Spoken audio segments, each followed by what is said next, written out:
Balkanlar, seni sevmemek ne mümkün. Efendim Ardail aşırı lezzeti de bu seferki rotam Sırbistan'ın başkenti Belgrad. Burada sizin için aşırı lezzetli ne varsa hepsinin peşine düşeceğim.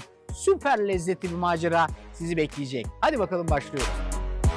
Eğer sabah böyle bir gluten patlamasıyla gözünüzü açtıysanız gerçekten doğru yerdesiniz.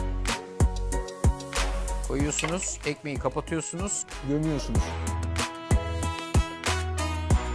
Bir şey söyleyeceğim. Bayağı güzel. Şu an keşke 3 elim olsa gibi hissediyorum. Yani bir elde bu, bir elim bu, öbür elimle olacağım. Fakat bir şey söyleyeyim mi? Aşırı lezzetli.